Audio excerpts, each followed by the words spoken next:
You know, life is about choices. And so when your wife tells you to get rid of a four-wheeler because you don't use it, what do? You trade it for a three-wheeler. And then she's super happy. So we got like a 1983, I think. There's no title for it. My state doesn't do titles for stuff over 87. And the neck is kind of scratched off. Does it say? Oh, it does say 1983. Okay. 1983 Honda, I think an ATC200e is what the guy wrote. He had traded it recently from a kid. So the guy had traded it not even a month ago from a kid for something else. So I think he was up trading to get a four-wheeler. Well, he ended up with a four-wheeler. This one right here that the one I restored years ago. Haven't done anything with it. Just sits. This seemed a little bit funner. This thing runs beautifully, but there's no brakes. And it looks like a 14-year-old boy owned it and did a couple modifications. I already took off a couple stickers and stuff that he had put on it, but we need to go through the brakes. I can hear the chain slapping, but it seems to run really good, which is rare for anything that I bring in. Usually I'm working on engines and carburetors, so we might just have to play around with brakes. There's no brake lever. He did put some more aggressive tires. They're a little bit smaller, but there's no suspension on the rear, so you still want the balloon tires. So luckily it came with the original balloon tires, which is nice. I'll try these out, see if I like them, but they're a little bit smaller. I think they're just gonna ride really rough. It's actually pretty dang clean I mean, my biggest concern when the guy offered to trade it is whether or not the seat was just destroyed, and the seat was good. So I'm like, okay, reupholstered, but it's actually a nice reupholster. Looks like we've welded a couple bars up here. I might just unweld those. We put a little LED light. It's just zip tied on, of course. Zip ties are quicker than anything else, I guess. You find a mouse. Ginger found the mouse somewhere. You bring home random three-wheelers and they sometimes bring mice. I think it's a year prior to having reverse, so that kind of sucks. So no reverse. I did already play around with the air box. I was just trying to open it up, and this one was stripped out, and they had all this tape around it. So I'm assuming they were trying to waterproof it. And that's kind of, the oil's clean, but the rope is just saturated with, it's just wet. So hopefully there's just a little water in the pull start case, and we can just drain that out because the oil doesn't look like there's any water in it. Let's play around with it, replace this brake lever. So right now, the brakes go all the way down, and there are no brakes, and it's like fully adjusted. So I did buy some brakes. So we'll throw those on and go from there. You guys think the splines are gone?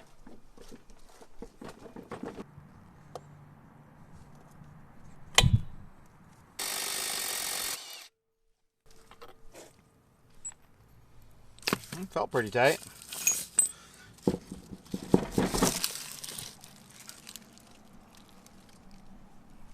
Yeah, those are just kind of, the rim is just chewed up from not being tight enough, I guess.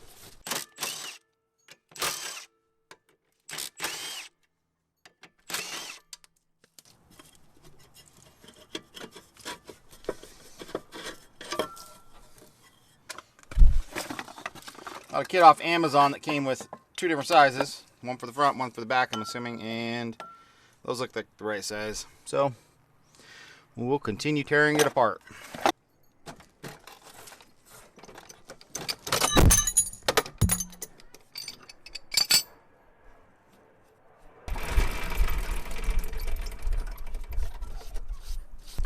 Apparently there's an O-ring preventing this from coming off. There we go. Boom, splines. Oh, those are still great. Oh my gosh. Don't listen to people when you get stuff from them. He told me that the rear brakes were shot and the lever's broken off, but he also said that the rear brakes need to be replaced, according to the kid. Well, those are brand new. I'll clean them up just a little bit and lube up these splines a little bit. Then we can fix the wheel splines. You know, PB Blaster's good lube. I'll just lube them up with PB Blaster. That's good enough for me. This seal right here is a seal surface, I believe. Bearings in there. At least a pile of water didn't pour out. Let's just wipe up the surface. We got the dust out, which is nice. Drum brakes like when you get the dust out of them. They actually work a little bit better. See if we can turn this.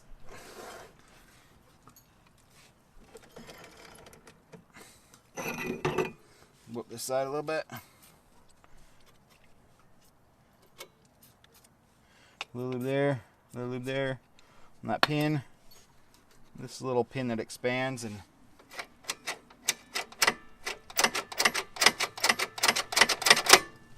we look good. Put it back together. Fix these splines. I'll show you how I'm going to fix these splines. Out here.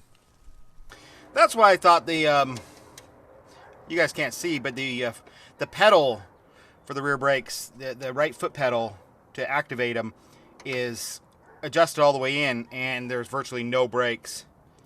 We're going to goober some waterproof grease right here because our seal is pretty much shot for the cover. So I'm not fording any rivers, so we should be fine. But that'll just help an ailing seal. You can see the brake pedal just buries. I mean, you should be able to push to about right here to stop. I mean, we're just bury. So I think that cable's stretched because that's all the way adjusted out. So it's this bottom one, and it was all the way adjusted in, compressing. Like you can see this one too. That spring is fully compressed. So I'm gonna take it off. There's no adjustment up here where it latches in, but I think maybe I can stack a washer or some sort of spacer just to give myself a 1/4 inch right there. It's still, you'll see, it has a pretty long neck on it. I think this, you know, it makes sense. This is the foot one, so you just stand on it. And so if anyone's stretched out, it would be this one. Okay, I just took a bolt and cut a slit in it. Let's see if it's the right size. It's one of those weird ones that have that attached washer, but maybe that'll help make it look fancy. There we go. That still gives me a 1/4 inch to sit down in there, and in the future somebody wants to remove this, crank it down, see if we got brakes. I'd probably like to see them about right here, but probably about 1 inch lower than I want them. I'm assuming that cable's just completely stretched from just people standing on that. And since the hand lever's broken, this has probably been the only thing being used. I mean, it's there. There's brakes. Okay, the splines right here are actually in really good shape. It's actually the wheel itself. And they are nice little pointy, abrasive nubs. Problem is, you can't just super tighten down that bolt to the inner and outer surface, because every time you slow down, it's just gonna sit there and rock on this and make it worse. So you do a shim, essentially like a beer can shim. This is 4/1000. I think this is a little bit thicker than a beer can. This was actually like a Arizona iced tea. We'll try that.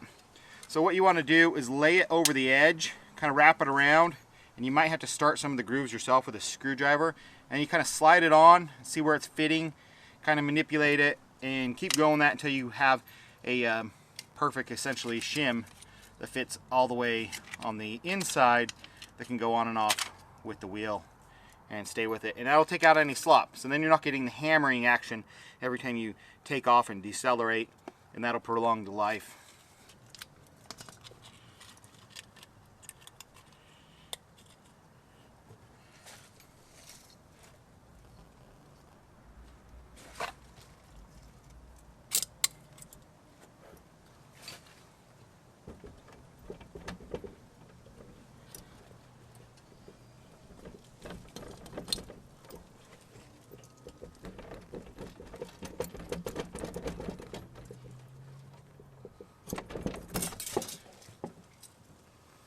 Oh, we kind of ripped it.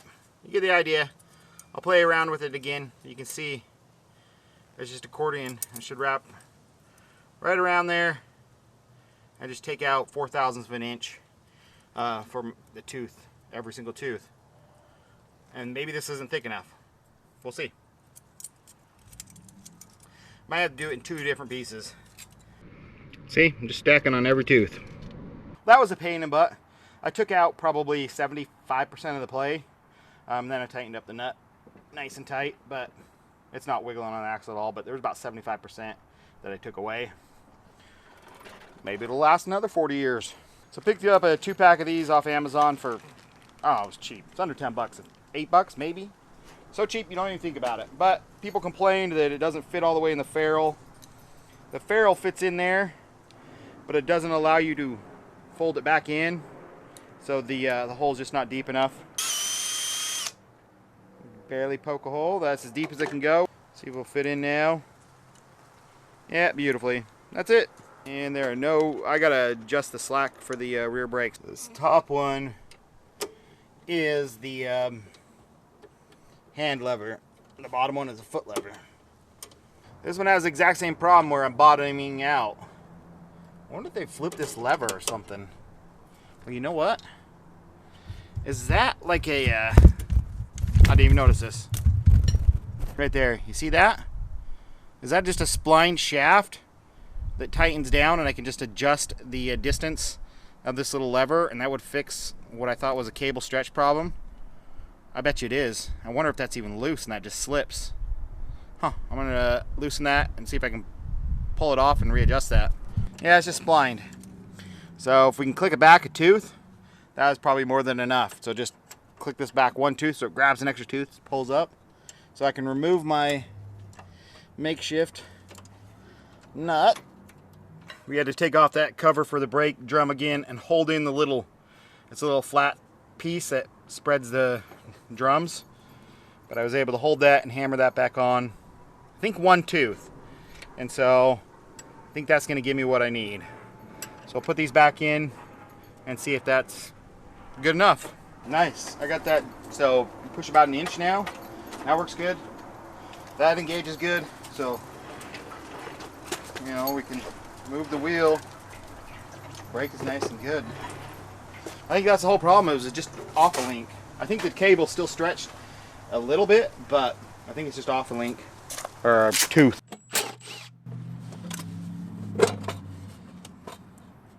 That is a worn out chain. How do you tell a chain is worn out? Easy. Cinch it up, and if you can move it on the backside, that it is worn out. That means that, see how I have it tensioned? It is actually only, I can move this tooth, this tooth, this tooth, this tooth. It is actually only pulling on 1 or 2 teeth at a time.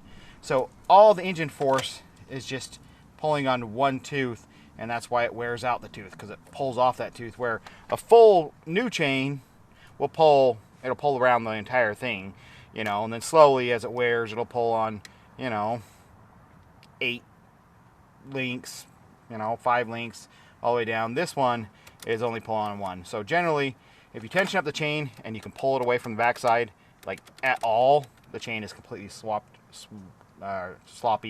and you need a new one before you just destroy your sprocket, because the chain is generally cheaper than the sprocket.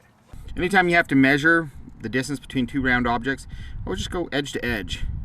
So if we just go right there, roughly right there-ish, yeah, 65, 5/8. That chain is bad. I need to replace it. That looks like 420. That's 420. That's 420. What's this? Oh, that's huge. That's number 60. Pretty much have everything except for 520 chain is what is on there. So if you don't know, like the first number, 5 is for 5/8, 4 would be 4/8, so a 1/2 inch between the links. 2/8. So this would be a 1/4 inch spacing inside there. I'm gonna have to order a chain. I actually have an opportunity to take this out camping tomorrow for the weekend, so I don't have time to put a new chain on, which is unfortunate. So we're just gonna tighten it.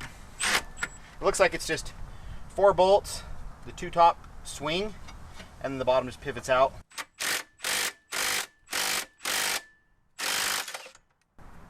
And I broke it off. Probably why it wasn't adjusted. Of course, more work. I knew that was too much. Tried doing it by hand, it was too tight. This is what we snap, no big deal. I'll just go cut that off and weld a new bolt on. There we go. Don't tell the rest of the world. But metric is weak. I had to replace it with a standard bolt so it would hold. It had a lot of adjustment left. I don't think this chain has ever been tightened in its whole life. So, in my book, one of the cheapest and best chain lubes is a chainsaw bar and chain oil. Chain oil, get it? It has tacking agents in it, so it'll stay attached to the chain. Let's rotate that. Doesn't fling off. Has great anti-shear, so it helps these teeth not wear out. You guys remember those little gear things in auto parts stores for Lucas oil? You spin and it just shows you how well the oil travels up because it has tacking agents in it. You see that? That's what bar and chain oil does. Essentially, I think all Lucas oil is just cheap bar and chain oil. Look at that. Nice little strings where it wants to stay attached and not just fling off and travel up the gears. Okay, let's see why the rope looks like it's swimming in soup. Oh, just a little bit of water. And goobers of 8 RTV. I don't even know if that should be sealed to begin with. I don't think so. Probably wouldn't have built up water if it could have just drained out, because you got the engine seals and stuff behind it. This is just the recoil. Yeah, see, Honda put a little notch right here to drain out any water, so there shouldn't be a gasket or anything there. I just barely cleared it out. It was all plugged up. So they had this tape all the way around just the edge, which is kind of a weird way to do it. And then they had the lid clamped down so tight I couldn't actually get this one out, so I had actually, it was just spinning in there. There's just a little metal ferrule, so I had to pull it out, and then I just JB welded it back in, because this does not need to be watertight. You shouldn't have water up that far, so we'll just, air cleaner looks clean though, looks nice. It's oiled, so we'll just put that back together because it doesn't seem bad. Battery seems good, which is rare. Me buying something with a good battery, I mean, that's 80 bucks right now, 100 bucks. Battery prices are just stupid. I think these front shocks are non-existent. And look at this. Probably a little bit worn. I'm sure they're just scored and scarred. I can't see if that's moving, maybe a little bit. Got too much air in the front tire for sure. And in the back too. So we got to let some air out so these can actually be flotation tires, or essentially your springs. Yep. Back here. Oh, on my back. Okay. Ready?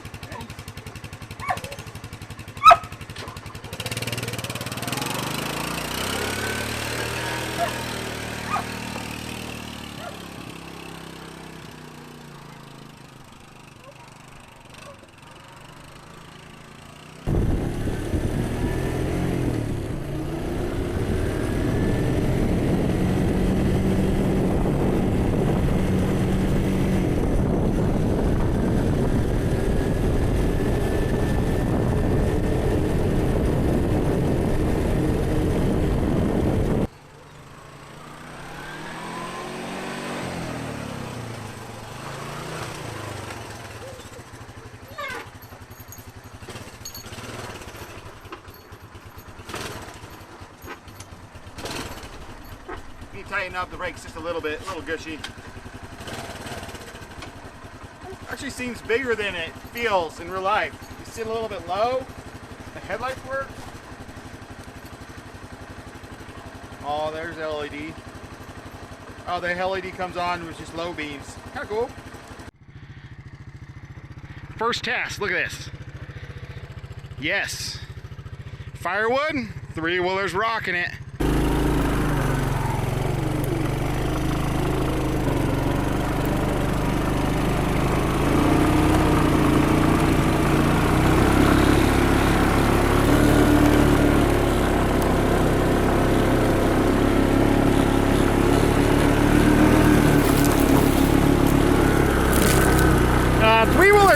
This is the problem with three-wheeler.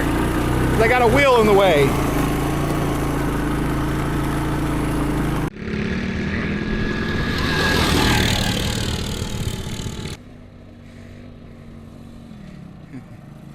Yeah, let go of it.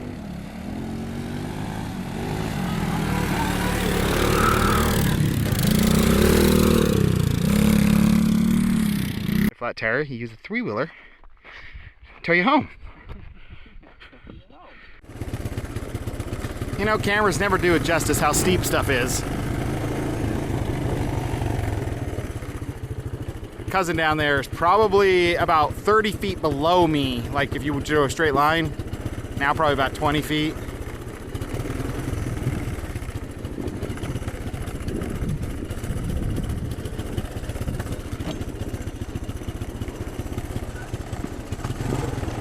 Not dangerous, it's a 3-wheeler.